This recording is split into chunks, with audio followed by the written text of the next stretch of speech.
Logical Idiot presents Salon Hate. This almond is definitely a nut.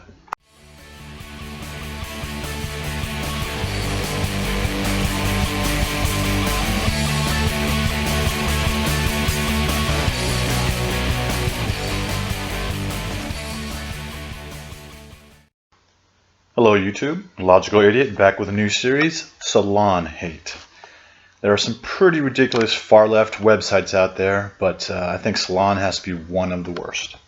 I try to avoid reading their articles as much as possible, but sometimes going through different link channels and what have you, I now and again find myself looking at some of the saddest progressive commentary available on the web.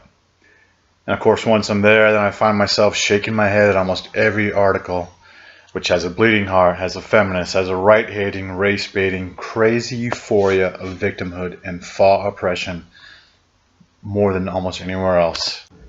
So I figured I'd make a video series calling out some of the more inane writers and articles to be found on Salon.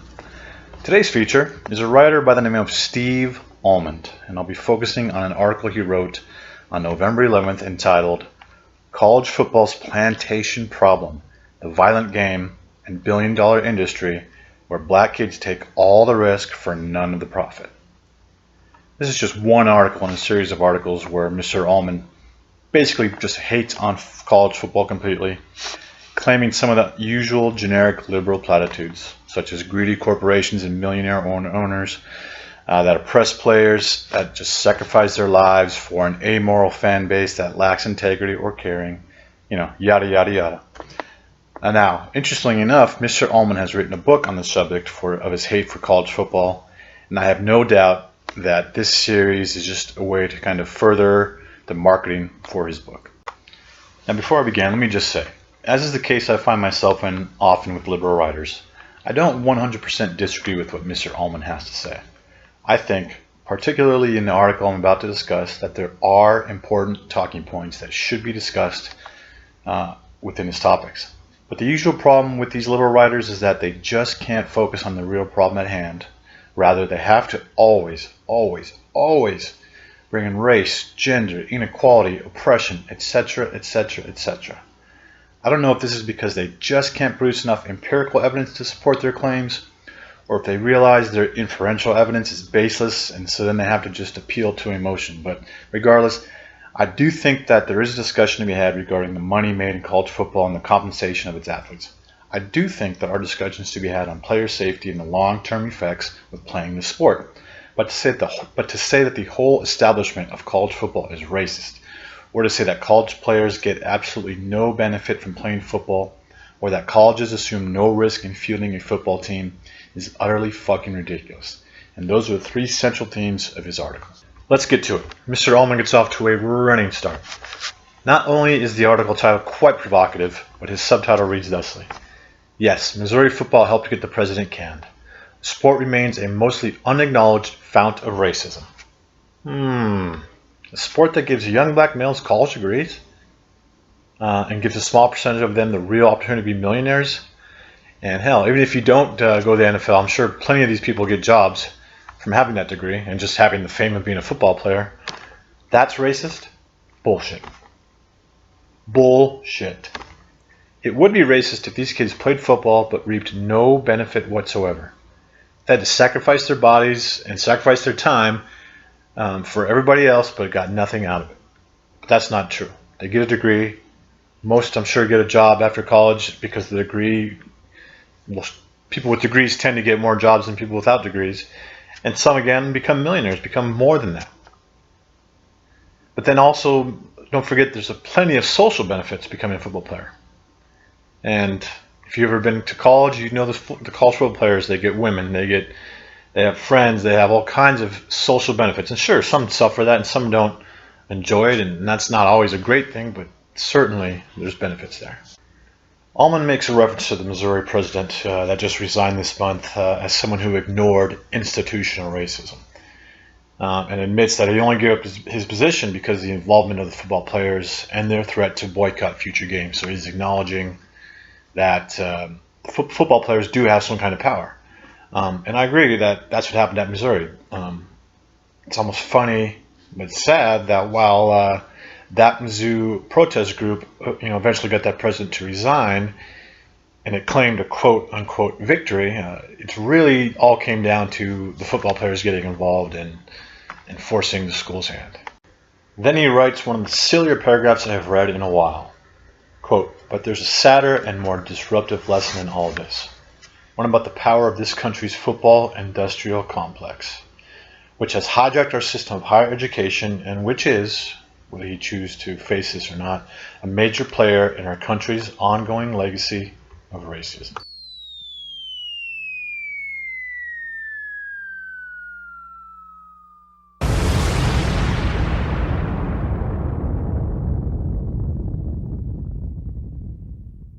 Huh? Certainly college football is a powerful force that has influence in many different areas of society. But has it hijacked the system of higher education? I mean, how would that even work? Can you honestly say that all colleges in America bow down to the NCAA and their respective football programs? Even those that don't even have football programs or aren't Division I or who don't have scholarships for football? I mean, hardly. There may be some schools where the football team's power of influence is overreaching, but to say all colleges and all college football teams have hijacked their colleges is fucking ludicrous and irresponsible. He then snarks that we enjoy a sport that leaves so many brain damaged, which actually is somewhat of a fair criticism. I mean, brain damages certainly do happen, but in every sport, every physical activity that we do call sport, there is potential for long-term injury. That isn't to dismiss the issue of brain damage in former football players, but seriously, it is entirely up to each individual to assume that risk in their own life if they choose. No one forces anyone to play football. Not anywhere. No one. Almond then goes on to lament that even though, yes, football players are getting a free college education, that education usually isn't real, he claims. He says that student athletes spend about 60 hours a week on sports-related things and have no time to actually get that education. I mean, because, every other student lives an easy life and just spends all their waking hours worrying about school time. None of them have jobs, none of them have families, none of them have any other extracurricular activities other than school, whereas football players are just fucking overwhelmed with football-related activities and can't get the education. As evidence for this, Almond provides the graduation rates of the current top 25 football programs. And yeah, when you look at it, there are some concerns for some schools, because the lowest was at about 52%. But they're not all bad. I mean, the highest was 99%. And most importantly, this is only 25 of the 126 FBS programs. I mean, that negates even the 200 plus FCS programs. I mean, there's well over 350 plus football programs in this country, and he's looking at 25, and even those 25 aren't that bad. Some are bad, some aren't bad. So he's cherry picking his results. I found data that shows for all student athletes across the FBS or Division I, male and female across all sports, the graduation rate is there's a couple of different methods of calculation, but one has it at 66%, and that's the low one calculation. I mean, the other one's higher. And football-only numbers are a little bit harder to come by, but I had come across a 2013 article from Bleacher Report, which I'll link in the description, that shows the worst individual program was at 40%. And fucking hey, that's awful. I mean, that should not happen. And that program should probably be suspended or corrected or whatever you have to do to fix it. But that's one out of, like I said, 300 or 400. And there's nothing wrong with complaining about these low-performing programs. It's necessary. Someone should get the word out that that is not acceptable. But using these low rates to paint a wide brush across all of college football is disingenuous. I hate getting deep into statistics because it's so easy to manipulate numbers the way you want. But if we accept all this data as real, then most football programs fall within the same averages as other sports. And that means that there's no more or less, on average, emphasis on education for football players than there are for other sports, or that you would most likely expect. But Almond's ignorance is not stopping there. No sirree. He now needs to wade further into the SJW waters by claiming that college football is also racist. First, he claims that college football is merely a distraction from the systematic inequality that keeps poor kids, mostly kids of color, locked in a cycle of poverty and incarceration. Holy fucking shit, and I thought it was the aliens all along. Just let that quote sink in for a minute. I didn't realize college football had such a reach across the entirety of our society. Well, actually, it fucking doesn't. And fuck it, that is so dumb. I mean, it's not even worth addressing anymore. Let's just move on. His next point is this. Apologists, as he calls them, say that college football gives scholarships to some youths who most likely wouldn't have access to them under different circumstances. And that has to be true. And I think a good portion of the black community agrees that this is true, because in those communities, it is a constant theme that sports are a way out. But Almond argues that these scholarships, without football and all of its oppression, could just as possibly go to other disadvantaged students. So limiting football would not necessarily eliminate scholarships for these disadvantaged youths. And hey, that could be true. I mean, but in that plane, football is truly a meritocracy, meaning you have to be good at the sport to get a scholarship. It doesn't matter whether that kid has one parent or two, is dirt poor or is kind of middle class, comes from a hectic home life in the absolute dirty ghettos, or has one filled with love where his parents are kind of more middle class. It doesn't matter. Whereas without football in the picture, you would have to assume the scholarships now set aside for football would have to be parsed out based on other factors, namely setting aside these scholarships for minorities that meet certain requirements, say like grades. That in itself isn't a problem except for this.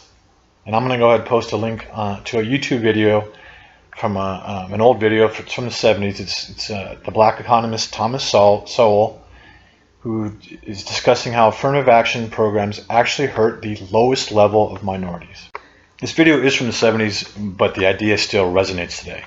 Mr. Sowell says that affirmative action programs generally help those minorities who are already in a position to succeed. For example, those with two-parent homes, those coming from an educated background, those in a little bit higher middle-class homes. Not from the very low end, but kind of from the middle.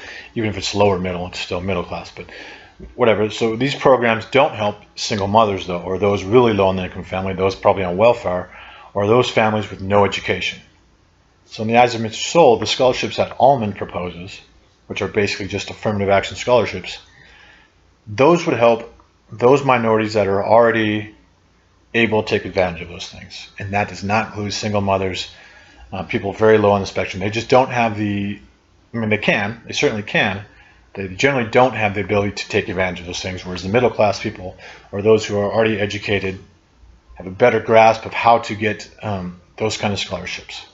And so Mr. Sowell is pointing out that, again, even though it's not meant to be biased, it ends up being very biased towards the very lowest members of that class of people and affecting them even more worse than not having affirmative action.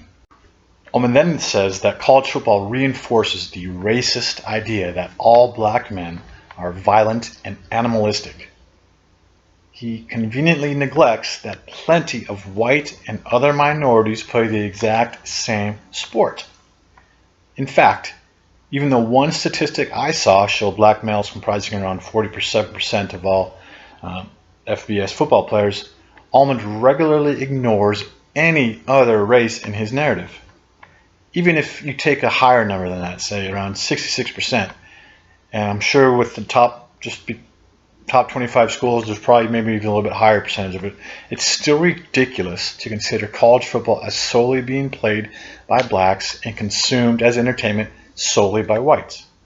He bemoans that commentators and others referring to black players as studs, beasts, and specimens, ignoring the fact that plenty of commentators these days are black themselves, and that these commentators use these terms for all races, and that the players themselves find these terms endearing. No, but to Almond, they're all just brainwashed fools, knee-deep in their own oppression. He continues to lament the earlier statement that football can be a way out. He claimed it is more like winning the lottery, as less than 10% of all high school players go to college and like only 1 out of 500 will go pro. And fuck, I agree. It's not an easy thing to do, and Very few people do it, but it does happen every single year. I mean, the lottery is ridiculous odds. You should never base your life on the lottery, but still there are 20, 30, whatever winners every year, new millionaires every year. And so if someone 14 years old told me, hey, my plan is to be an NFL player, I'd say great, and I'd encourage them to do that, but I would not tell them that's the only thing they should plan on doing. I mean, that's crazy, but you cannot blame college football because it is a meritocracy, because it's limited in its scope. You cannot say that there is no way out for some of these people, because there is. There certainly is. Fuck, this guy is such a fucking douchebag. Sorry. His next point is so fucking retarded for someone in 2015. Almond says, and I quote, if they're really lucky, they get to run and jump and lift weights and have their bodies inspected for the benefit of a pack of old white coaches at the NFL Combine. The whole operation has the optics of an insanely monetized slave auction. End quote. Now, again, there's fucking plenty of white people, plenty of other races that go through these combines. There's plenty of other minorities and black guys in management and coaching. And so, and you can argue that, hey, maybe there should be more, but that's a different argument altogether. But again, to claim that there's only black players who are overseen by only white coaches and that it resembles a slave auction is fucking the most hyperbole, most ridiculous hyperbole I think I've heard in a long time. Okay, so thankfully we're getting to the end of his little tantrum here, and he's going to do it. He's going to end it in such a way as, you know, someone typical of the socialist, the communist, the liberal, the bleeding heart, whatever the fuck you want to call him, way.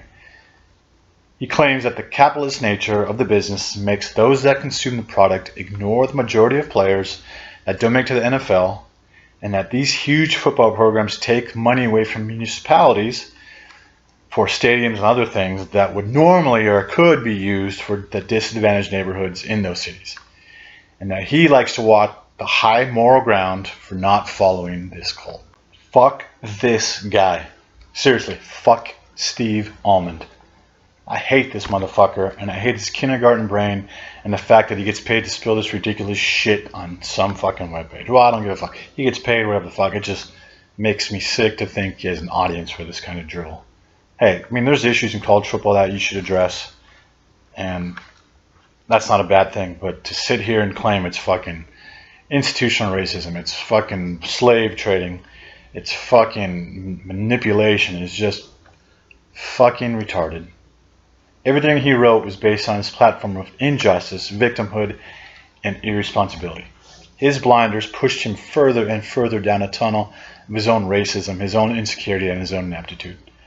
I fucking hate Steve Almond, and I hate his hatred for college football. Even more so, I fucking hate Salon and its very existence. Logical idiot out.